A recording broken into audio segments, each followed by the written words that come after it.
What's up, everybody? Welcome to the Pick Six Podcast, CBS Sports Daily NFL Podcast. I'm Will Brinson. I'm your host. It's Monday, March 1st. Oh, my goodness. This is March. We've made it. I hope John Rothstein doesn't sue me for using that. Anyway, make sure and leave a 5-star review. We have mailbags coming every single Friday. And if you leave a 5-star review on Apple Podcasts, we will answer any questions that you may have. You can even ask a question about a mock draft, which is what we'll be doing today as we look at our our full first round mock draft. Also, we have the mailbag from last week in the feed. We talked Russell Wilson to Deshaun Watson. Lots of good content there. I'm sure we'll be talking about Russell Wilson a lot more because that stuff is getting heated coming up later this week. The AFC South offseason priorities and Pete Prisco's top 100 free agents. That's right. Pete Prisco will grace this podcast with his presence. Also, it's baseball season.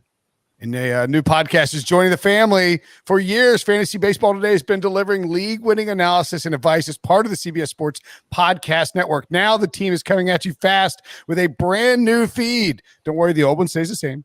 The Fantasy Baseball Today podcast, Fantasy Baseball Today in 5 podcasts, is your audio outlet for fantasy news and advice in 5 minutes or fewer. It'll feature familiar voices like Frank Stanfield, Scott White, and Chris Towers as they break down what matters most to help you win your league in a quick-hitting format. Available first thing in the morning, Monday through Friday. Download and subscribe to Fantasy Baseball Today in 5 on Apple Podcasts, Spotify, Stitcher, your smart speakers, and anywhere else podcasts are found. I'm excited about that podcast because I'm a fantasy baseball junkie, but I don't have time during my busy schedule, Ryan Wilson and Chris Trapasso, because I'm always podcasting myself to actually listen to a full podcast. But you know how it is. That's why they have Fantasy Baseball Today in 5. I can't wait till they do Pick Six podcast in 5 hours because there's no way. Imagine Pick Six podcast in 10 minutes. It's just inconceivable unless you're not here. Well, this podcast was supposed to be a daily 30-minute podcast. Right. Exactly. Our boss, EK, our podcast czar, sort of, like ESPN Daily jumped on it too, but he was the guy who wanted to introduce a daily short hitting podcast to the sports landscape. And he's finally been able to do it. He just picked the wrong person and the wrong subject matter with his first option, me and football. Traps, what's up, buddy? How you doing? Doing pretty good, Will. I'm excited to be doing this. It is March. I told Ryan off air, it's a bummer that we don't have a combine this year, but I'm glad that I'm not having to recover for 2 weeks after the combine, landing back in Indy. My body is typically borderline dead when I get home. So I'm glad for that, but I wish we could have been there in Indy this past weekend. Well, yeah. Brinson doesn't get to go to Indy anyway, so he's fine. I would have gone this year. I was going this year. Speaking of disrespectful, yeah, very disrespectful of you to do this podcast with a live video feed on YouTube, youtube.com/pick6. We'll be doing that every Sunday around Sunday afternoon. Very disrespectful of you not to wear red in honor of Tiger Woods. I know. I should have. I'm a big Tiger fan. I'm a big Tiger fan. So yeah. Both of you. I'm the only one who wore red. Oh, there you go. Ryan with the red backlight. There you go. I don't know if you saw it, but all the golfers at the WGC and at the Puerto Rico Open, everybody's wearing red, except Brooks Koepka. No red. Of course. What about DeChambeau? Did he wear red? They actually didn't show a single shot of Bryson, so I'm not sure. But Patrick Reed and Rory McIlroy are both wearing red shirts, black pants, and they're playing together. It's sort of annoying. I don't know. Anyway. Yeah, that's why everyone's not wearing red except you. I just happened to grab a red shirt. I thought Tiger. All right, what we got? The energy that Ryan Wilson brings to this show on a daily basis is absolutely astounding. It's your mock draft, I think, right? Whose mock draft is this? Yours or Traps? It's mine. Last I checked. Yeah. Okay. Mock draft number 26. Number 26. Are you tired of it? Are you ready for it to end? It is. I'm sure Traps will agree with this. And we had the same conversation last week with Josh Edwards. It's Groundhog Day. There's no other site that I don't believe where they do a mock draft every week. Now, understand, people love to read mock drafts and yell and scream about them, so I understand that, and I'm fine doing them. And it's actually good for the process. But it's Groundhog Day. I feel like Bill Murray. Yeah, I'm with you.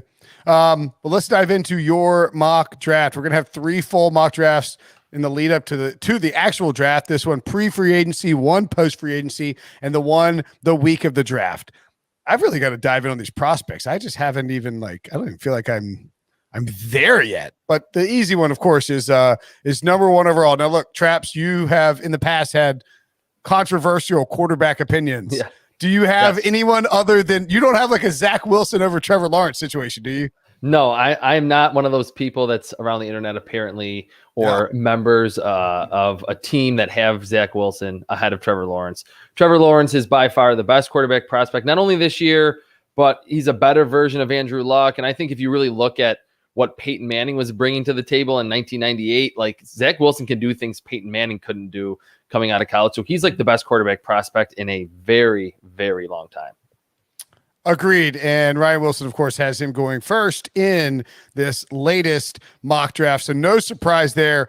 Traps, do you agree with Wilson that the Jets should take Zach Wilson, with their 2nd overall pick? Absolutely. And I've done like a lot of radio spots where like the host will ask me like, oh, should the Jets hang on to Sam Darnold and go in a different direction at number 2? Absolutely not. Sam Darnold, there's a lot of people that want to still believe that he can be this great quarterback. I think 3 years in the NFL, and no, his situation was not great with the Jets. But after 3 years with only a few flashes and a lot of disappointing play, you kind of know what you have with Sam Darnold, even though he is pretty young. You're picking number 2 overall. I think their GM, Joe Douglas, is sneaky on the hot seat. Pick Zach Wilson. Whoa. What? Yeah, Steph. What? If the Jets are bad again, don't you think Joe Douglas would be on the hot seat like mid-November? I disagree. I think Joe Douglas is fine. Now, look, I mean, maybe things change when Woody Johnson comes back and he presses on him. But like Joe Douglas was hired in the middle of last year, the beginning of last year, right? I think he gets at least 2 years with Robert Saleh. I'll say this, that I can agree with that point, but if they pass on Zach Wilson and go like Penei Sewell or a defensive player or a wide receiver, try to ride it out with Sam Darnold, and Zach Wilson is tearing up the league, I think that would put him more on the hot seat. So yes, I agree with Ryan. Pick Zach Wilson. Let him be your franchise quarterback of the future. Okay. I just think, Ryan, do you have any concerns for Joe Douglas's job security? See, I don't think it matters whether he takes Wilson or sticks with Darnold, because Darnold's not his guy. Like, he didn't draft Darnold. So you can always pin it on the last guy. Now, if I will agree with you that if Zach Wilson is lighting it up, that people will be like, whoa, like Joe Douglas, why wouldn't you take Zach Wilson? Yeah. This is the first that I've heard concerns about Joe Douglas's job. But, again, Woody Johnson's been overseas doing his thing, so who knows where his mind's at. I will say this, and I say this every week when the weeks that I have Zach Wilson going number 2 to the Jets. I don't know what Joe Douglas and Robert Saleh's plan is for Sam Darnold. They have not said. So if they're going to roll with Sam Darnold, I'm fine with them trading down. I have no issue with that whatsoever. And either taking an offensive lineman or even a wide receiver or whatever they want. Stockpiling picks. They have all this cap space. They already have a ton of picks. I think they have 6 of the first 100. So there are any number of directions they can go if they're not in love with Zach Wilson. But there's a lot to like about Zach Wilson. I know there's only 1 year of productivity, but you watched 2019 where he had shoulder injury. I think he even had a foot injury. Some of the games he played okay. He wasn't like he was just a terrible quarterback. But I think, the light came on last season. They changed the offense, ran that wide zone, and he had a ton of success. So if the Jets like him, they can take him. If not, there will be a team I'm almost certain willing to trade up and get him. So I think Joe Douglas's job is fine. And that's just my gut reaction. I haven't talked to anyone about it. But I think more importantly, the biggest question for them, roll with Sam Darnold for a year or 2 more, trade down, stay put, take Zach Wilson, stay put and take Penei Sewell even. That's also a possibility. But I don't think anyone would ding them for taking a quarterback here.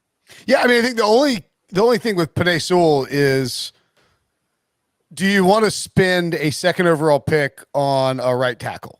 Or he's a left tackle. Exactly. But so is Mekhi Becton, who looked like he's being, I see what you're saying. Right. Yeah. You know what I'm saying? Like, I mean, one of those, I mean, that means you're going to have used a really high pick on someone who is going to play tackle. I'll put it to you this way. Should the Colts have taken Quentin Nelson, a guard with a top 10 pick? In retrospect, yeah. At the time, people were killing him, right? Yeah. So if he's good and he makes Sam Darnold better, I think absolutely. Let me put it to you another way. If all you have to do is draft any offensive lineman to make Sam Darnold 25% better, would you do that with the number 2 overall pick? Yes. Yeah. No, so, I mean, I'm not saying that you can't take Penei Sewell, put him at left tackle, put Mekhi Becton at right tackle, and have it not work, or put Penei Sewell at right tackle, right? Or play Penei Sewell at guard. I'm not saying, and I haven't studied Penei Sewell enough to know whether that would work. I know he is a very good offensive lineman and a very good tackle, and like one of the best tackle prospects to come out of the class. My preference, if I'm the Jets, is give Sam Darnold, unless you are just in love with Zach Wilson, and if you are, then take Zach Wilson. If you think he is the future at quarterback, then take him. I think a trade down is the move, though, because to me, there are going to be teams, whether it's Philadelphia potentially. The Bengals are out of the mix for that, but certainly Falcons could even trade up before. The Falcons could be interested in trading up. The Panthers could be interested in trading up if they don't land somebody in free agency or before the draft. I think the Broncos have to be a consideration for potentially trading up. Even the Cowboys at 10. I think that's unlikely if they tag Dak Prescott, but there are all these teams that are going to be interested in the quarterback spot, and you can get a ton of picks for that number 2 overall selection, which is exactly what Indianapolis did with the Jets in that Quentin Nelson draft. Yeah, I don't disagree with that. One thing, Joe Douglas was hired in 2019, so it has been 2 seasons in New York. But I'm not going to, try to push that. I think he's certainly on the hot seat. I just think if the Jets have another bad season, there'll be people kind of asking for it. He was hired in the middle of 2019. Yeah, but like 2019 is not his year. True. You know what I'm saying? Like true. He can't get dinged because 2019 they finished 7-9. Like Joe Douglas had nothing to do with 2019. I mean, he came in as the GM because McCagnon was fired they let McCagnon do all of free agency, get ready for the season, and then fired him. Like, what the hell is the point? And then they hired Douglas. So, yeah, I mean, I understand. Like, I think he really has one full season, and it was a terrible year. But if they're any better under Adam, I think they'll give him 2 or 3 years with Robert Saleh. Personally, I just think he's going to get some leeway. Yeah, and if they trade down, they have 2 first-round picks this year, 2 first-round picks next year. They could really load up. That is a general manager's dream in the draft, to have a ton of early picks. They certainly could go offense, defense. We're talking about offensive line, quarterback, receiver. They have a ton of holes, so that actually would probably be the most prudent decision. Trade out a number 2, get some quality draft capital. Okay. And then at number 3, the Miami Dolphins have and look, that number 2 pick could become Deshaun Watson too. We don't know how that's going to play out, of course, either. At number 3, we have the Miami Dolphins, who acquired that pick from the Houston Texans in the Laramie Tunsil trade. Wilson, you have Jamar Chase here. Is he your do you think he's the best wide receiver in this class? Yeah, it's close, but he is my wide receiver numero uno. A little Spanish there on you. He's really good. I think the issue is that he didn't play last year. So, and we're all guilty of watching other people play and being enthralled with other people. DeVonta Smith, among them, he had the Heisman Trophy winning season because he played like the Heisman Trophy winner. He is a fantastic football player. So is his teammate Jaylen Waddle. But I think pound for pound, certainly, literally, and in terms of his versatility and everything he's able to do, Jamar Chase, I like just slightly more. And there's not a huge gap like there is between Trevor Lawrence and whoever your quarterback 2 is. It's close. So if you're selling Jaylen Waddle or DeVonta Smith, I would certainly be willing to listen to that. I just don't know if this is too early for a wide receiver. I love Jamar Chase, but I've had them, the offense trading down in the past. I've had them taking an offensive lineman like Penei Sewell or even Rashawn Slater, who can come in right away and help Tua, and then circle back and later and with your other first-round pick and get a wide receiver there if that's what you want. Because historically, wide receivers that go high don't necessarily ball out. I mean, just look at last year. The first wide receiver off the board was Henry Ruggs at 12. You got at 22, and Justin Jefferson was the 5th wide receiver drafted. Yes, he was. He had the best season of anyone. And the point being is that, yeah, you can sort of make projections on these kids in college, but you have no idea how that's going to translate at the next level. I love Jalen Reagor going to the Eagles. I would imagine Debo would agree with me that Jalen Reagor didn't play the type of football that we were hoping to see from him, but that doesn't mean he's not a good player. It's just that whatever the reason, it didn't work out. So the point being that maybe Jamar Chase isn't worth the third overall pick, and I'm not sure he is, but if the Dolphins did it, I would certainly understand why. Number 1, he's a really good player. Number 2, Tua has to get playmakers, and Tua has to get better, and part of getting him better is surrounding him with people that can, make plays after the catch. Yeah, 2 AFC East teams in a similar situation. I think the Dolphins could certainly entertain a trade down. I would actually pick Jaylen Waddle. I think his traits, his speed, his explosiveness, route running, I think are a little bit more worthy of being a top 5 pick at the receiver spot. I agree with Ryan, though. Typically, wide receivers that go super early aren't instant home runs, but I think just looking at history, usually the guys that do go early and are the first wide receivers are the guys that are super fast and just dynamic players down the field and with the ball in their hands. You would have Jaylen Waddle back with Tua Tagovailoa, but I think overall trading down would probably make the most sense, even for a team in the Dolphins that has 2 first-round picks. Yeah, I don't have a problem with that. I mean, and look, we mentioned that the Jets could trade for Deshaun Watson. Miami could too. That pick that Houston had is certainly back in play, potentially for the the Texans to get back if the Dolphins want to try and acquire Deshaun Watson. It would be so tough for me to give up, to trade for the pick that I already had. You know what I mean? It just feels like basically a concession. Justin Fields at number 4 to the Falcons. Ryan, I don't mind the pick at all. I mean, I think the Falcons need to think about the long-term future of the quarterback. I'm not sure I love Justin Fields this much, and I feel like the Falcons might be more interested in getting, whether it's a defensive player or I don't know if they'll go offensive lineman, because they've used lots of picks on offensive linemen, Caleb McGarry and Chris Lindstrom in recent years. And I don't know if they need a wide receiver, but it just feels like they might be trying maybe more than people think to win in 2021, and Fields doesn't exactly do that for them. Yeah, so they need edge rusher, cornerback even. Tight end, actually, is a surprising need. Hayden Hurst has got 1 more year left in this deal. I think he's the only tight end under contract. I got yelled at a lot last week when I had Kyle Pitts going there.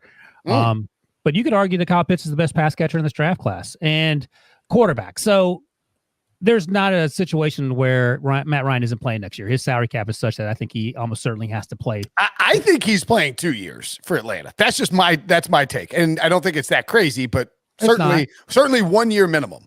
So a couple things. So if you like Justin Fields and you're the Falcons, you're Arthur Smith, new coach, you're Terry Fontenot, new GM. I think his first name's Terry. And you like Justin Fields, you probably think long and hard about taking him here. But number one, because he's a really good college player. And number two, as we sit here, and things will certainly change, the 2022 class doesn't look that hot, to borrow a BMAC phrase, in terms of the quarterback class. So that's something you have to think about. Now, you could go free agency or whatever. You could certainly have other avenues. But here's the thing about Justin Fields. I like Justin Fields a lot. I was talking to someone in the league about this a few weeks ago, and here's what you have to remember. Justin Fields has played a season less, basically, than Trevor Lawrence. In year 2, Trevor Lawrence sucked. Early on, he was not good as a sophomore. He got better as the year went on and finished strong. And this year, he was really good when he was on the field. He had a week or two off with COVID. But the point is that Justin Fields struggled at times this year because he's a young player, and he made mistakes that young players make. And the way it was explained to me is that if Justin Fields is entering his sophomore or junior year in college, you're pumped about where Justin Fields is. If he's a senior coming out, you're like, well, okay, I have some concerns. You have the concerns that we have. Sometimes he gets stuck on a read. Sometimes he doesn't make the best decisions. Sometimes he's quick to run the ball instead of throw it, and that's fine. That's not a big issue for me in terms of him not being a top 10, top 15 talent. So if the Falcons like him, I think you take him there, even though if he's not going to play immediately. And I think that's actually best case. Of course, I said the same thing last year about Justin Herbert not playing immediately. And I blew it right in my face. But I think that Justin Herbert was a senior, and I thought he was what he was. He clearly wasn't. But I think Justin Fields is only going to get better. Where do you have Fields Hassel? Traps. Why did I call you Hassel? It's all good. I think it was the Chris, maybe. Yeah.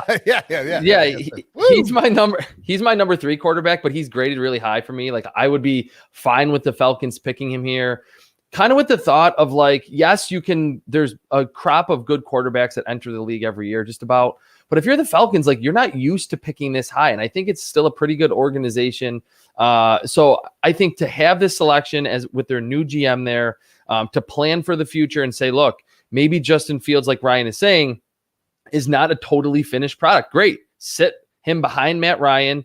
And to your point, Will, the Falcons were 2-8 in 1-score games last year. So there's just right there, like, there is some indication that they're going to rebound. They could go in a different direction, but I think when you're picking this high, especially if you're not a team that's used to picking in the top 5, 4 or 5, you pick a quarterback that does have all the natural talent that Justin Fields certainly has, arm strength, very accurate, and that athleticism.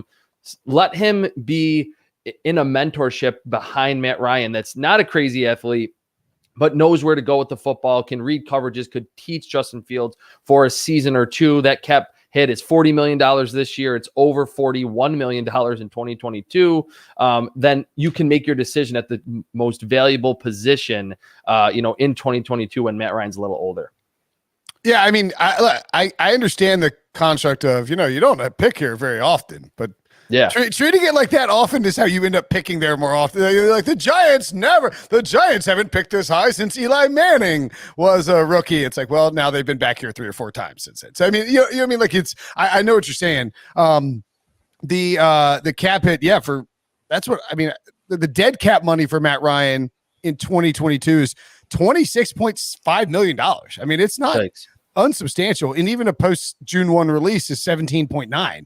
So it makes a lot more. And then if you push it back to 2023, and this is sort of my argument, it's $8.6 million. He's 38 then. Like that's and that's the final year of his contract. So you could just cut him before you let him play 2 more seasons and cut him before the 2023 year, or maybe he retires and maybe he's done, or maybe he wants to go play 2 more years for Kyle Shanahan in San Francisco or something like that. I just think. Let me ask you this though, because I don't have any issue with that at all, and this is sort of previewing my comments on Mac Jones. But if we're all in on these quarterbacks that run 4.5s and are really mobile in the pocket, that are Kyler Murray and Lamar Jackson and Russ Wilson, then Matt Ryan can't be around too much longer. I mean, that's the talking points. That's the talking points you hear about Mac Jones. Like he's a fat statue. Well, Matt Ryan isn't fat, but he's not exactly mobile. I mean, Tom Brady just won the Super Bowl, so like I'm right there with you.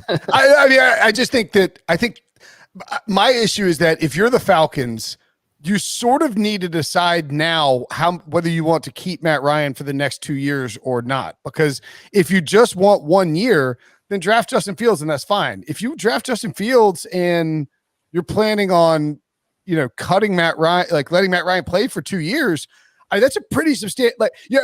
That's a win now team that is going to sit the fourth overall quarterback for 2 years. That's a long time. Nobody sits for 2 years. That's what I'm saying. If Justin Fields gets drafted, there's a 98% chance he's playing by week 12. I mean, no one sat out last year even, right? Everyone played. Yeah, Joe Burrow day 1. Justin Herbert played because of the missed shot to Tyrod. Tyrod had his kidney stabbed or whatever, his liver stabbed. Who were the other I can't even remember who the other quarterbacks were. Jordan Love didn't play, but that's Jordan Love. There you go. That was just a unique situation. But that's like sort of what the suggestion is Atlanta would be doing. With they're not the same quarterbacks though, right? I mean, it was crazy. Justin Fields is good. He's a good quarterback prospect, and to use the Giants reference that they normally weren't picking that high when they picked Daniel Jones at number 6. Justin Fields is a much better quarterback prospect than Daniel Jones. Has more upside and would be ready to play and produce a lot quicker than Daniel Jones did. So I think it's not just like, hey, the Falcons are just picking a quarterback because it's a quarterback and Matt Ryan's older. Justin Fields is still a really good prospect. Those 2 games, Northwestern and Indiana, kind of gave people some red flags. But I think in a lot of other draft classes, you'd be talking about him as like a number 2 overall lock. But just there's Zach Wilson and certainly Trevor Lawrence in front of him. Okay, fair enough. At number 5, you have the Bengals taking Penei Sewell, which if he falls to 5 is a no-brainer. That is, In fact, I think you could argue that the Bengals would be fairly well served to trade up with the Jets to get Penei Sewell at number 2, which is or trade with the Dolphins. Go get Penei Sewell because you have to protect Joe Burrow. They don't have any protection, and Penei Sewell would offer that. So that's a no-brainer. If the Bengals can find their way to getting Penei Sewell, they need to do it. I'm sure there'll be some controversy here. Number 6 overall. I have people who ask me, they're like, what's Ryan Wilson's deal? Is he on the take from Mac Jones' agent? Is he obsessed with Mac? Like who's paying him to prop up Mac Jones into the top 10? You have Mac Jones going 6th overall to the Eagles. What say you, Wilson? I heard you badmouthing me on HQ on Friday. I think to Guerra about my Mac Jones love. So between that and the talk of David Tepper's balls was quite the segment for you. I said testicles. That's the medical term. I told her later, I appreciate her response, which was, what are we doing? What are we doing talking about gold balls? But anyway. Brass testicles, please. On his desk, just so we're clear. Yeah, I like Mac Jones, and I just sort of prefaced it by talking about Matt Ryan and, any conversation about what's going to happen. And I don't know, like, it seems so hard to figure out what the Eagles' plans are. We talk about this all the time, but before I go any further, if Debo's available, I wonder what his thoughts are on Mac Jones. If I had to guess, he probably hates it because of Jalen Hurts and some sort of stability, but I don't know if Debo has any comments on the idea of getting Mac Jones at 6 overall. I'm here, and I don't like it. I should have said I'm here and I'm not here for it. Right, there you go. No, I respect Ryan's opinion. He's obviously watched a lot more Mac Jones than me. He's watched a lot more of these quarterbacks. You just have these like opinions that you form in your head and you latch onto, and I'm not going to be a fan if they select Mac Jones. There's not a ton of like actual game film reasoning behind it, but it's just one of those things I'm going to latch onto. I'm not here for Mac Jones. So let me ask you this: what if they drafted like one of these athletic quarterbacks, like a Zach Wilson or a Justin Fields? Would you feel better, or you just want to roll with Jalen Hurts? I would convince myself with Wilson or Fields. Okay. I would get there with one of those two. I'm not, we definitely have to take a quarterback, but I'm not opposed. Oh, to so you're okay with a quarterback at 6? Like you actually prefer that? Yeah, I think I've kind of I needed to digest the Carson Wentz news, acknowledge and admit and go through the stages that he was actually moving on from the team. And now I'm at the point, I think Jalen Hurts can be okay, but if you really value someone at number 6, go after it. All right. No, I respect that. I think they have to think about it, even though it's so weird to figure out what they're trying to do. Because when Doug Peterson got fired, as we talk about all the time, I thought that meant Carson Wentz was the guy, and then clearly that didn't work out. And then it sounded like Nick Sirianni. There were reports, I think, that said they were going to roll with Jalen Hurts. But I just can't imagine being there 6. And if you have a choice between 2 or 3 of these quarterbacks that you like, that you wouldn't take one. I think, and Brinson's mentioned this before, I don't think you can take Trey Lance out of North Dakota State, because that's like the Texans drafting Derek Carr after or the Washington football team drafting Justin Fields. Yeah, right after cutting Dwayne Haskins. I mean, it's the same. But Haskins never was any semblance of good with that organization. Yeah, neither is David Carr. Yeah, he had a lot going against him. I mean, he was on a and really, I think you could say, was Carson Wentz any good? Was he? Yeah, 17 he was good, and 19 he was good. I'm just trolling Debo. Oh, okay. But anyway, I love Mac Jones. I know he's chubby, or he has a dad bod. At least he's not chubby, but he ran a 4.8 in high school, so he's not. I think he would beat Matt Ryan and Tom Brady in a foot race. But I just like the way he plays, and he's not a modern day quarterback. I get all that, but I like him. So that's the horse I'm hitching my wagon to. It might blow up in my face, but just like in 2012, I think it was, I predicted that Andrew Luck was going to lead that team to the playoffs as a rookie.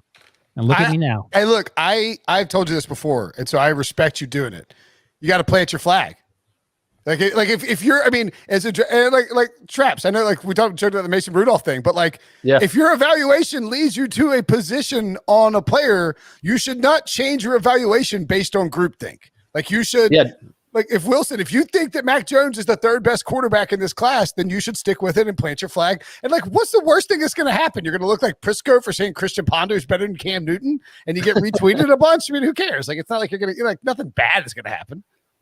Well, yeah, I don't like Mac Jones as much as Ryan, but to his defense, I think there is room for a hyper accurate quarterback that knows how to run a system, can get through his reads pretty quickly. In this league where we're looking for the next Josh Allen and the next Patrick Mahomes, there's kind of a cycle that before Patrick Mahomes, nobody wanted an air raid quarterback. We still wanted, even in 2017, not that long ago, we wanted a pocket passer that did not really need to move around, that was just going to be stoic, like Tom Brady and Peyton Manning. Mitchell Trubisky went number 2 overall in the class with Deshaun Watson and Patrick Mahomes. So I do think in general, the league is moving toward these young improvisation guys like Josh Allen, like Watson, Russell Wilson, Lamar Jackson. But there could be some space for someone that, is just really accurate and is going to get the ball out of his hands in a hurry. That is Mac Jones in this draft class. So we're all following this trend, but maybe Ryan is actually ahead of the curve, and these super accurate kind of surgical quarterbacks might come back into trend over the next couple of years. I was gonna say, Wilson, the great irony of that would be if Mac Jones would have been a perfect fit for Doug Peterson. It's like, yes, absolutely. I mean, you run the system, you get the ball out quick, you're extremely accurate. You don't try and extend plays too much. You can with your legs if you need to, but by and large, you want to be a system quarterback. That's that's why Nick Foles was good with Doug Peterson, because he ran the damn system. Carson Wentz didn't want to. Oh my goodness. I guess Nick Sirianni is technically a. Well, look, that actually brings me to my next point. What if he's Phillip Rivers? What if he's 78% Phillip Rivers? You can live with that. I mean, yeah, you got 78% of a Hall of Fame career. But I mean, the point is that everyone's so in love with these mobile quarterbacks that I think, and Traps hit on it. Mr. Trubisky's a mobile quarterback. Mr. Trubisky, by all accounts, sucks. Now, he may be able to turn things around, but he did not have a good start to his career in Chicago. All I'm saying is that, number one, we have no idea how these guys turn out. We have no idea. Just see Justin Herbert. Sorry, I have to apologize every time I say Justin Herbert because I got that one wrong. But I mean, you just don't know. I mean, Justin Fields could have to play immediately and be great. He could struggle. Trey Lance could play immediately and be great, even though he didn't play at all last season except for one crazy game. And I'm just saying Mac Jones, even though he's not the best athlete, has a chance to be a good football player.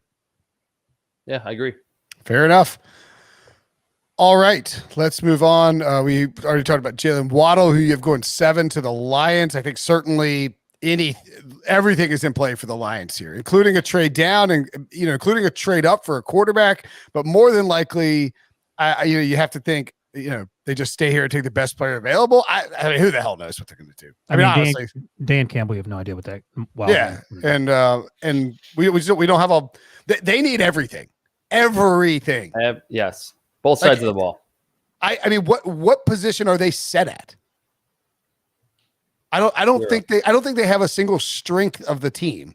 Running back, maybe DeAndre Swift. Yeah. They're okay. They don't need to invest any. They don't need to invest any more second round picks in running backs. I agree. And TJ Hawkinson. And Hawkinson. All right. Yes. So they got two players. Swift and Hawkinson are good players. And Jeffrey Okudah, who had a not great rookie season, but hopefully he'll bounce back. Yeah. And Kenny Galladay will probably be franchise tagged. So there's some pieces on offense for Jared Goff to work with. But yeah, if you take Jaylen Waddle at 7, that's fine. Just don't screw it up. The Panthers, Trey Lance. Oh, goodness gracious. Sell me on Trey Lance as a theoretical Panthers fan, Wilson. Oh, man, God. He's basically Cam Newton without the experience, and he's a better thrower of the ball. He comes from a run-heavy offense, North Dakota State, FCS, all that stuff. Didn't play this year except for the Central Arkansas game, which he didn't play great, but no one cares. You talk to people like, we don't give a crap just because it's a one game in the middle of the season that no one really prepared for. But he's been working out ever since the season ended for him, and he's incredibly physical. He can run the ball. He might be the best. He probably is the best runner in this draft class among the quarterbacks. He can throw the ball a mile. I mean, he does a lot of the things you want NFL quarterbacks to do. The guys we've been talking about, the Kyler Murrays and Lamar Jacksons and Russ Wilsons and so on. Patrick Mahomes and he's smart. Like you talk to the folks on his coaching staff, and they gave him a lot to have to decipher before the snap. He makes a lot of good decisions. He just hasn't played a ton of football. So that's the thing. So again, this is a situation where if you're bringing Teddy Bridgewater back for a year, let Trey Lance learn. I would imagine, as I joked earlier, that at some point you're going to throw him out there anyway as a rookie, but at least give him a month or two to sort of take it all in. I think he's going to be good. And if you told me in 5 years he was the best quarterback in this group, including Trevor Lawrence, I'd be like, oh, okay, I can see that. Whoa. He's insanely athletic. If he went to Clemson, he would be the first overall pick. The difference is he went to North Dakota State. But I mean, how do you end up at North Dakota State if you're that talented? Ask Carson Wentz. Look, I don't know his backstory. I have to look that up. No, I just finalized my quarterback grades, and I was blown away watching Trey Lance. He's my quarterback 4 by a wide margin, and I agree with just about every point that Ryan just said, that the upside, we always hear that, especially with quarterbacks during the pre-draft process, is sky high with Trey Lance. Probably the strongest arm in the class too. Runs like a running back, runs through tackles, can jump cut to make defenders miss. And the one full season that we saw from him, he was 19 years old. So, I mean, not only was he not that experienced, this wasn't some like redshirt transfer junior or something like that. That would be probably one of my favorite like pairings in the entire first round, to learn, like Ryan said, even for a couple of months behind Teddy Bridgewater. It would kind of be like the Matt Barkley, Josh Allen dynamic, where like Teddy Bridgewater is hyper accurate, knows where to go with the football quickly, could kind of help Trey Lance in those regards. And then Trey Lance will give you so much more from a physical perspective. I would love that fit, even if the red shirt only lasts for half the season. I think ideally he would sit his entire rookie season, but Trey Lance really has like number 1 overall pick talent. He's just super raw. So Brinson, 247 Sports actually wrote about this. So that makes sense. Trey Lance, he's from Minnesota. So he played at Minnesota. He received just 7 scholarship offers. Western Michigan, South Dakota State, Northern Illinois, Cornell, Brown, Boise State, North Dakota State. So he was a 3-star. So he could have played in the MAC or the Ivy League. Yeah. That gets you going. But he was a 3-star coming out to play quarterback and safety. So he's just a kid that was a 3-star. And then it all sort of came together for him. I'm not sure how much he grew and gained weight-wise. He's 6'3", 225-ish. So maybe he was smaller than that. But yeah, I mean, we see these guys, that they're just great athletes out of high school, and then they sort of start putting it together. And so does he sort of have like a little bit of Joe Burrow to him in the sense that he's more Cam Newton in terms of his physical? He's not that big, but in terms of his ability to run, he has a better arm, and I think he's more accurate than Cam. Okay. And I just think he hasn't played a lot of football. I think that's it. Okay. He's the best athlete in this draft class among the quarterbacks. Like Zach Wilson's athletic. Like he can move around the pocket. Trevor Lawrence and Justin Fields are pretty athletic. I think he's better. Yeah. Okay. Trey Lance he's dynamic. I think his floor is like Colin Kaepernick. He kind of reminds me of Colin Kaepernick. Big arm, can really run, and like in space, he will like lose cornerbacks down the field. But yeah, I think Cam Newton, Colin Kaepernick, somewhere in that range. That's the type of like physical specimen you're getting with Trey Lance. I guess when I made the Burrow thing, I was sort of thinking about Joe Brady and how he could use him in the offense as like a extended play. Joe Brady would love Trey Lance. Here's how I think about it. Would I like the Steelers to trade for Trey Lance? 1 billion%. That's how, okay. All right. So that's just like we do with the 4th down thing. That's where I'm at on Trey Lance. And the Trey Lance thing for Carolina. See, Carolina more so than Atlanta makes sense to me as a team that should invest in it if they have a guy they like at 8, or if they want to trade up or they can't get Watson or whatever it is, because they have Teddy Bridgewater there, who's going to play another year unless he's traded out. And so you don't have to put Trey Lance on the field right away. Like, he's inexperienced. Right? Yeah, I mean, I'm sure he's going to see plenty of the field that his first year, I'm sure, anyway. But you had the option, if you were so inclined, to play Teddy Bridgewater, to play PJ Walker, and then if the season's not going well, you roll out Trey Lance. I don't think they like playing Teddy Bridgewater, but the contract, they're stuck with him for at least one more year unless they trade him. Rounding out the top 10. I have a statement to make. I want Trey Lance. I just heard these guys talk. Ooh. I don't care if he went to the same school. I don't care if he's related to Carson Wentz. These guys just sold me. I don't think they're related. He's Carson Wentz's son. Is that okay? Like, I'm in. I do not care anymore. I like that was glowing right there. I'm all in on Trey Lance. I would love to see, like, if he went to Philly, I'd be like the Mac Jones thing concerns me because I have something vested in it, whatever, like Trey Lance is just like I think everyone would be like, oh my God, this kid has a chance. I just don't know how he can draft 2 guys from North Dakota State. Like, that's crazy. You keep doing it till you get it right. I mean, that's crazy. If you trade all that stuff for Carson Wentz and then go get Trey Lance. But it's a sunk cost. They've moved on. Yeah, and I guess the thing is, like, if he played at Youngstown State or, wherever else, it's not like people would be like, oh, you can't do that. It's or South. What if he went to South Dakota State? I mean, would South that be Dakota State, right. Exactly. I don't know the full list of all-time quarterbacks drafted from North Dakota State. I think it's a list of 1. So Easton Stick. Easton Stick. Yeah. That's right. Okay. Yeah. So we didn't get him. This place is a quarterback factory. We skipped a quarterback. That's what Howie Roseman called the Eagles a quarterback factory. All right. So Debo in on Trey Lance. Wow. I don't think it's like insane either that Trey Lance could go. I mean, could Trey Lance go as high as 2, as high as 4? Is anybody taking Trey Lance over Zach Wilson? Okay. Yeah, if he ended up going if the Jets love him, they took him at 2. I'd be like, oh, I didn't see that coming, but it wouldn't surprise me. Like, he's a huge upside guy because we don't know a lot about him in terms of playing. I will say that I think with the Matt Ryan thing, and I don't know why I feel this way, but like Justin Fields played at a really high. I feel like if you draft Justin Fields, you need to be ready to play him. But like I could see the Falcons sitting Trey Lance for 2 years, and you learn Arthur Smith's system, and for whatever reason that sits well with me, but not the 1 year thing. Traps reminded us, but I think the only quarterback sitting for 2+ years in this day and age is Jordan Love. I think everybody else is playing, and right. Jordan Love, it's not his fault. What's his face? Aaron Rodgers just is very vindictive, and he's never going to retire now. That's fair. That's fair. Okay. Last 2 picks of the top 10. You're the Broncos taking Caleb Farley, cornerback out of Virginia Tech, and the Cowboys taking Rashawn Slater, offensive tackle at Northwestern. I've heard a lot of buzz on Slater. He's sort of not being given Wilson the same level of love that obviously that Penei Sewell gets, but he's a worthwhile prospect, right? Yeah, he opted out this year, played left tackle, played at a really high level when you watch him at Northwestern. So I'll ask Trapasso this. Number one, should the Cowboys target another position at 10 because they have needs on edge rusher and cornerback? And number two, how do you like Rashawn Slater? If this is how the board would fall, I think they should go offensive tackle because I don't think there's a corner, especially with Caleb Farley going to the Broncos at 9, that would be worthy of the number 10 overall pick. I know Patrick Surtain is there. I don't really see it with him to be this like elite lockdown corner right away.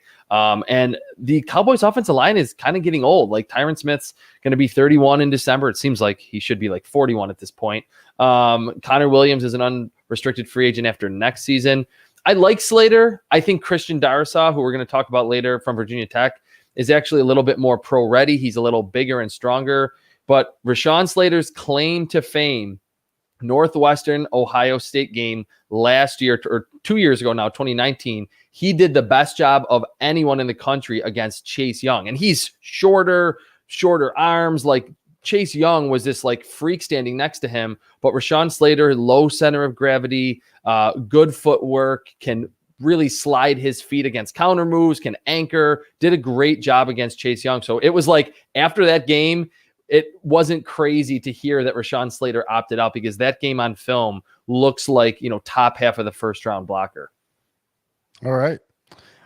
Any other thoughts on these guys in this top 10?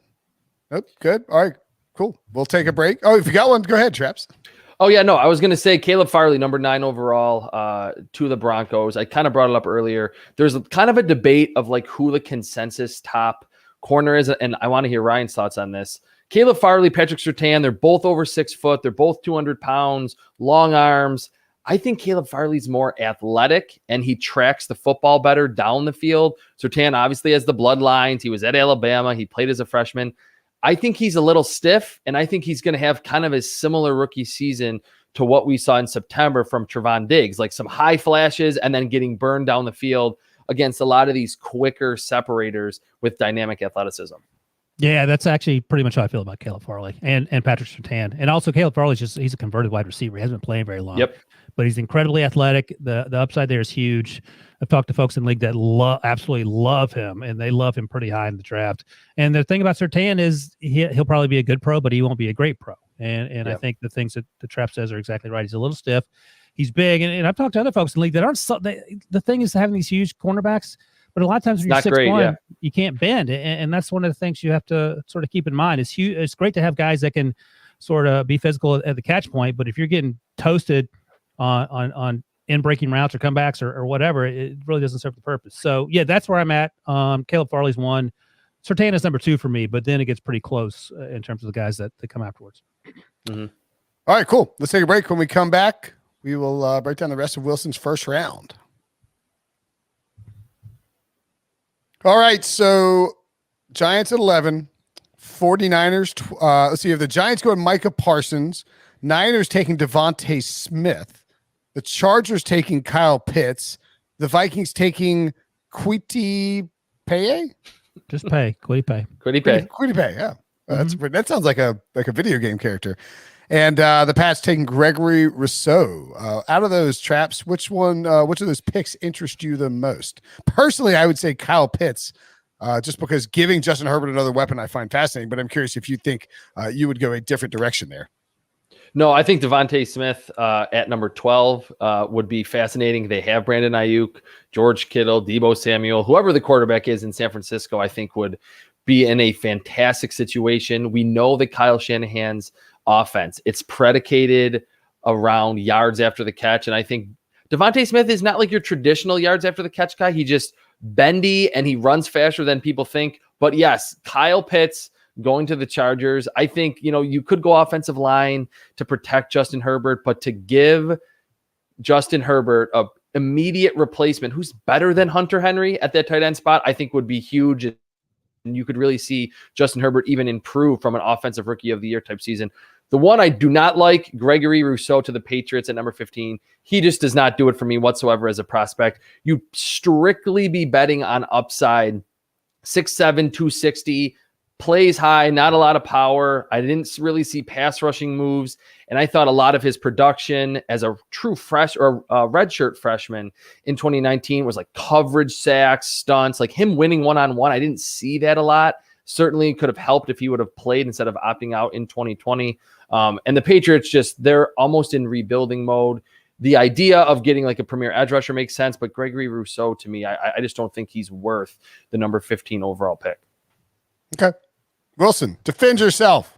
Yeah, it's funny you say that, Chris, because that's the issue with Rousseau. And the funny thing is, he was number 15 last year in 2019 for Miami, and the number 15 this year, Jalen Phillips, is actually sort of skyrocketed past him in terms of. So Gregory Rousseau is not my number 2 edge rusher. Kwity Paye is my number 1, but you do a mock draft every week, you got to mix it up. But that's the issue. A lot of his sacks, as you mentioned, came inside as a zero technique. That ain't where he's not going to play there at the next level. And so now the question becomes: we talked about Caleb Farley being a wide receiver. Gregory Rousseau was a wide receiver as well. How do you project him going forward as an edge rusher? And if you think he's going to get better and a lot better, you take him, 15 to 32. If you don't, you put him as a second or third round pick or whatever. So that is a debate, and it's certainly one worth having. And I think I don't begrudge any of these kids for opting out, but I do think that he would have been better served. He's an example of a person better served coming back and playing. Jamie Newman, the quarterback out of Wake Forest / George, is another one. But again, they opted out for their reasons, and more power to them. But at the end of the day, it may end up costing them a few dollars, especially if some teams don't view Rousseau as highly as he was perhaps viewed had he played this year. Okay. Yeah, one last thing that I want to say about this group. It would be very Dave Gettleman to go defense at number 11. I mean, Micah Parsons is a great prospect, size, speed, pass rush ability from the off-ball linebacker spot. But with Danny Dimes going into year 3 and DeVonta Smith and Kyle Pitts on the board, like that has to be the pick. And I'm not trying to rag on Ryan's selections because I certainly know the perils of having to do a mock draft once a week and changing it up. But it would be very Dave Gettleman to go defensive front 7 player instead of wide receiver when clearly that's what the Giants need, and Kyle Pitts and DeVonta Smith on the board. Yeah, and I will say, I mean, the one thing about Dave Gettleman doing what's best for Dave Gettleman is I can see him wanting to, like, he knows that Daniel Jones has to impress this year, and the Giants have to be better, or else he's probably getting fired. And so I think I could see him saying he did this for Cam with Kelvin Benjamin. But Kelvin Benjamin had a good first year. Yep. He said, I don't care what spot we're at. I'm taking the best wide receiver available or the first wide receiver available because I have to get my guy some weapons. Dave Gettleman, I love how candid he is. No, but when he's boxed in, he will take the best player available. And so I could see him thinking there's going to be a wide receiver or Pitts that falls to us here at 11. We're just going to sit at 11 and take the best one that comes to us. And you have to feel good that it, like, total worst case is you'd be taking Kadarius Toney at 11, which is that too high for him? I don't know. Feels high, but if a team loves him, they love him. He had a great season this year. He made himself a lot of money. Okay. Moving along, Patrick Surtain. Do we feel like Surtain is a step-in lockdown corner, maybe the type of guy who could replace Patrick Peterson? Well, he's not Patrick Peterson. A few people are. I mean, who in the last 5 draft classes, who's Patrick Peterson? It's hard to find those guys. Yeah. But he's a guy that could start right away. I mean, Byron Murphy played a lot. He was the first pick of the second round a few years ago, and he struggled. But again, it's a huge transition, even from Power 5 college football to the NFL. But I think if Patrick Surtain's Pat Pete's leaving, then certainly you need to have a plan behind that. Surtain's not a bad plan. Yeah, and I think Surtain, Oh no, just one thing on that I think. No, I was just gonna say I always forget when I say something about Patrick Peterson that Debo's back there like, don't you dare talk about my colleague Patrick Peterson. I would just say keep it locked to all things covered, where Pat P might have an announcement to make in a couple weeks. Whoa. Either way, it could be a return or it could be a new beginning. I didn't say either way. I'm not giving newsbreaker Debo here. You think I know? I know. He's taking over the Pick Six podcast. By all means, come on, Pat. I don't think Pat P knows. Probably is what the deal is. So who do you think would do better? Pat P as the host of the Pick Six podcast, or you as the number one cornerback for the Cardinals? Me? I mean, clearly Patrick Peterson. He already has a podcast. I would pay 2 years of my salary to watch you play 16 games. Do I get paid like Pat P? Of course not. You get paid like Will Brinson, NFL quarterback. Awful. I mean, you get the better minimum. You get $9.78 or whatever that is. Oh, I'll do it for the veteran minimum. That's fine. Yeah, I'll go do whatever for the vet men. All right. Just throwing it out there. Anyway, sorry, Traps. Go ahead before I. No, it's fine. I was just gonna say that this fit makes a lot of sense because Surtain played a lot of man just on an island at Alabama. Patrick Peterson, not really his own corner, fantastic in man coverage his whole career with the Cardinals. So like that would be a logical replacement for Patrick Peterson, not someone that's going to sit back in zone and be this ball hawk, someone that can really cover and move around the formation with the team's number one wide receiver. Okay. I mentioned Kadarius Toney, 19th. To the Washington football team makes a ton of sense. They got to get help for whoever is going to be their quarterback, TBD for WFT. But yeah, I think that makes a lot of sense. Moving along sort of into the 20 range, you have J.C. Horn to the Colts, Jason Owe is that right? Jason Owe? Jason Owe to the Titans, Rondale Moore to the Jets, Carlos Basham out of Wake. That's a stud to the Steelers. Yeah, and Christian Barmore out of Alabama to the Jaguars. Which one of these defensive guys strikes your fancy there, Traps? Probably Carlos Basham, just because when we throw around the word freak every draft season, I think it kind of probably happens a little bit too often.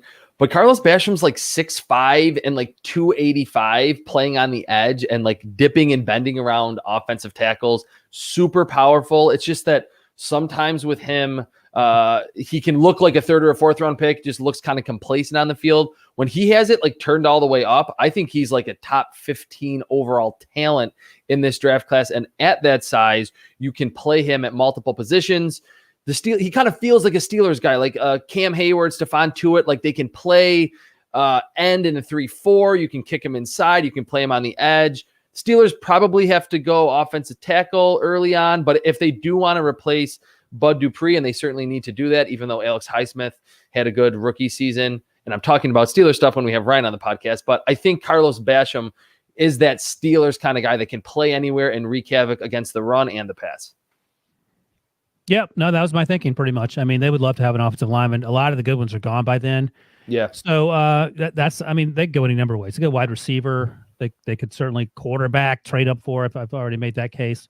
So yeah, when you're it's odd for a team that won 13 games or 12 games, whatever it was, to have so many holes, but that's where they are, starting with 500-year-old Ben Roethlisberger. The back end of this draft, this first round, doesn't feel particularly sexy. It could be, but again, because we focus on the top 25 guys, personally, I think there's a fall off after. I think most people agree the 5 quarterbacks, but there's a fall off after 5 wide receivers as well, 4 or 5. Now, some people love guys like Terrace Marshall, who's a big guy out of LSU. I don't know if he's a first-round talent. He didn't play a whole bunch last year because their team was not very good, but also he opted out right before the Alabama game, which was sort of bizarre. When he did play well the year before is with Justin Jefferson and Jamar Chase and Clyde Edwards-Helaire and Joe Burrow, which, okay, well, what caused what there? So I think Rashad Bateman's another guy out of Minnesota who looked a lot smaller, oddly enough, in 2020 before he opted out than he did in 2019. So there are questions about the positions outside of, for me, edge rusher and quarterback. I think the edge rush class is sort of surprisingly deep. But yeah, I mean, it's not very top heavy, but it's deep, right? No.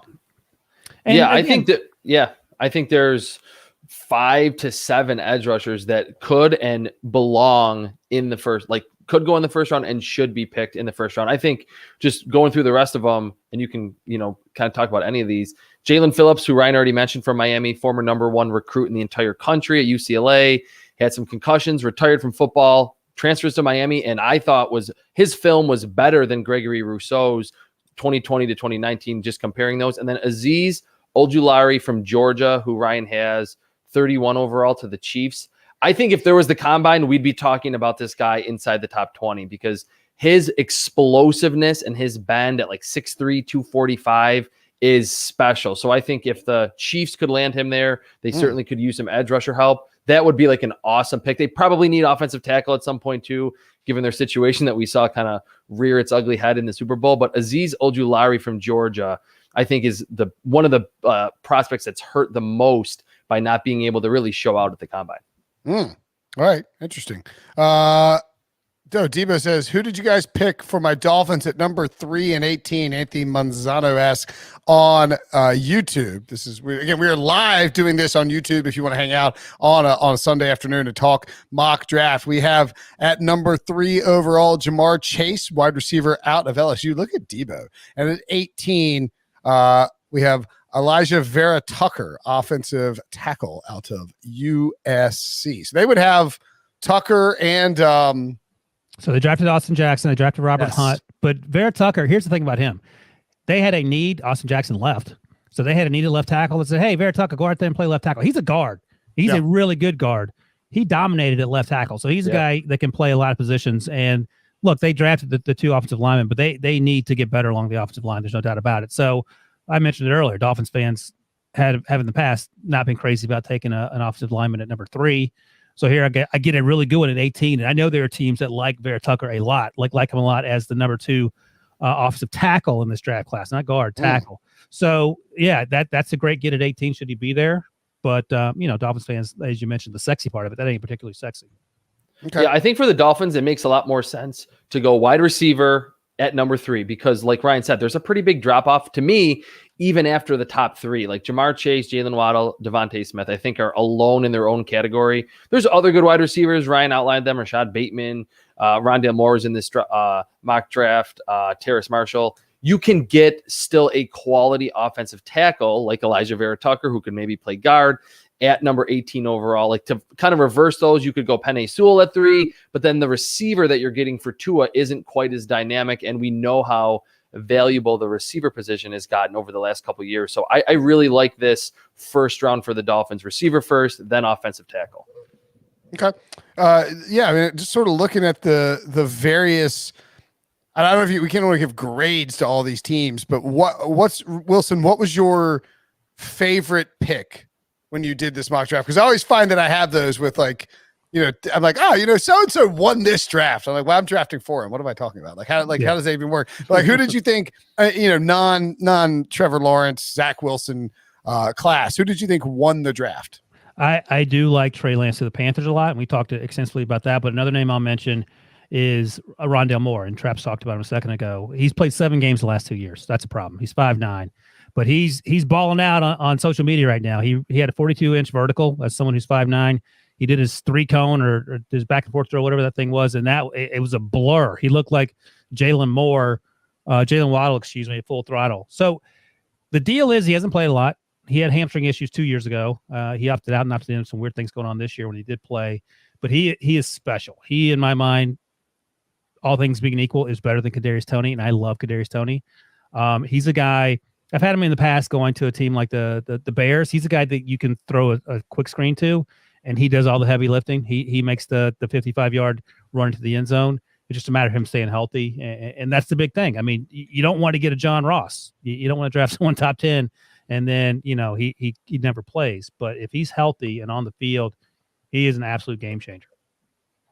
I'll go with the Los Angeles Chargers with Kwity Paye. I kind of talked about it earlier, with Kyle Pitts right in front of Kwity Paye, just because I think it's, again, easy to say that the Chargers need an offensive tackle. They can't put out Sam Tevi out there for year 2 of Justin Herbert, but they're in a division with Patrick Mahomes. We know that the Raiders have a pretty efficient offense. They loaded up on weapons and got the most out of Derek Carr, even with Keenan Allen and Mike Williams, and they got some bottom of the roster players that could win down the field last season. To get Kyle Pitts to immediately replace who's going to be their biggest free agent departure in Hunter Henry. Kyle Pitts, we know he's a wide receiver. He's 6'6". He's got a huge catch radius. I like the fact that he's still kind of skinny and he can bulk up, and that we saw him in line, even as an H-back, very willing blocker too. Like, he's not someone that just needs to be in the slot, split out wide. He can win on all three downs, and I think would be a huge boost for Justin Herbert, even over going offensive tackle there. Justin Herbert was going to be my winner. So instead, I'll just say that a loser is Mac Jones. Not because he went 6th overall, but man, that city, you're coming in like they still root for Carson Wentz, kind of in weird. Like Debo is still a Wentz fan, so he's gonna. Who's the bigger loser, Mac Jones or Debo? Well, Debo to a bit. I think I'm very much in the minority. I think the way that Wentz handled things, not speaking at the press conference, running the coach out of town, all these things about how he handled things, I think he is close to public enemy number one in Philadelphia right now. Fair or unfair, I do not think, the next time the Colts play in Philadelphia, I think you'll hear a lot of boos, which I think is totally unfair and wrong. You think you will hear boos? I do. All right, so wait. So you think? See, I was sort of on the other impression. I was sort of on the impression that people were like kind of mad at Howie and the team and not mad at Carson Wentz. I think they should be mad at Carson Wentz. I think both can be true. I think there should be reasons to be mad at Howie and the team. And like I said before, I'm going to be an Eagles fan much longer than I'm a Carson Wentz fan. But I realize the way that the Eagles organization kind of screwed Carson Wentz in a lot of cases. He did not play well. He deserves some of the blame, but I'm not going to, I would never boo him if he comes back to the city. How did the Eagles screw him over? They acquiesced to every single demand he had. He played like crap. He was the worst quarterback in football last year. And then they sent him to the only place that he wanted to go, despite not being able to get anything returned for him and taking a gigantic dead cap hit this year. How did they screw him? Screw him during how did they do him wrong? You could say drafting, rewarding him with an extension, great for him. Drafting a quarterback 51st overall, not great. Not giving him many weapons, and then just circumstances where there wasn't a lot of health around him. He still played horrible. I'm not. You know. This sounds like Debo. You're describing Aaron Rodgers. Yeah, and I said that. I said Aaron Rodgers is top 5 quarterback of all time. Carson Wentz isn't anywhere close to that. So I thought we'd get better play. Is Carson Wentz even a top 5 Eagles quarterback of all time? I don't think so. Donovan, Jaworski. Cunningham. Who else we got, Debo? Roman Gabriel. He had his Sonny Jorgensen. He had the single greatest season of an Eagles quarterback of all time. That's a little 2017. Yeah, he only played like 12 games. What? It's still true. They won the Super Bowl because of him. I will say this: Carson Wentz is the best Steagles quarterback of all time. I'll give him that. Steagles quarterback. Wait, we're missing. Oh, we're missing Norm Van Brocklin, right? Yeah. Mike Vick. If we go way back, he's not top 5. I don't think. He was much better than Vick. Right. So you said you wouldn't boo him. Would you boo Freddie Mitchell? No, Freddie Mitchell gave me probably a top 3 moment of my childhood. I'm trying to think which Eagles, is there an Eagles player you would boo? Jason Babin, hated that guy. Oh.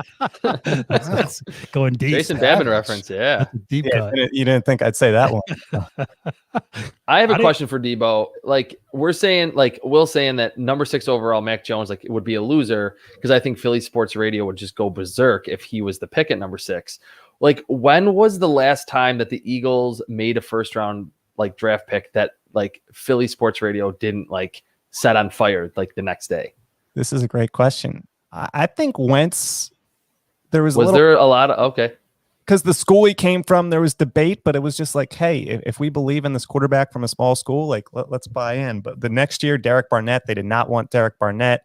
That was in Philadelphia. Wasn't huge applause for that one. And then he made a crucial play in the Super Bowl. It's a great question. Andre Dillard isn't a sexy pick. Jalen Reagor, everybody wanted another receiver. So no, it's a great question. I'm going back. It's a rarity. Even the Eagles got killed too. Remember, did you see that video that leaked out later with the Vikings where it's they're in the war room. It's Mike Zimmer and Rick Spielman. And they're like, they took Jalen Reagor. They're like, good with Justin Jefferson on the phone and then hang up. It's pretty debilitating. All right, last question. We'll get out of here. Wilson, how many Top Shots did you buy this weekend? None. I didn't even watch any basketball. So, Traps, are you in on Top Shot? Oh God, No, I'm not. Not at all. You know who got it in a big way this weekend? yes, Eric D. Bernardinus got in. How'd you know? Oh, he was chipping about it when you took last Sunday off, and because you were studying up. But Ryan doesn't know about Friday, Will. Yeah, what happened Friday? I saw all you weirdos in line to pick up videos that are readily available on YouTube. Is that what you're talking about? Debo got a pack on Friday, sweated it out. We're in a Slack. There's a Slack thread with several of us. You know, Wait, a company Slack thread? No, it's a private Slack thread. Go on. Apparently, Devo and EK like end up talking about like Top Shots. It's not a Slack. It's a group text, Will. It's a group text, you're right? I misspoke. You know me. I don't know technology. No, but Devo and EK apparently had end up leading like meetings for like the first 10 minutes talking about Top Shot. But my point being is that Debo pulled a James Harden metallic card out of the Friday drop, immediately worth $2,500. Do you think he sold Debo, it? Can I ask what the buy-in, what the buy-in is? Is that okay to ask? Or? It was $99 for everyone. This was considered a premium pack. All of their packs are around $9, so that's easy for people to get in. Gotcha. But there was $99 pack, and still, what was it? 200,000 people online. Yep, and not one of us had.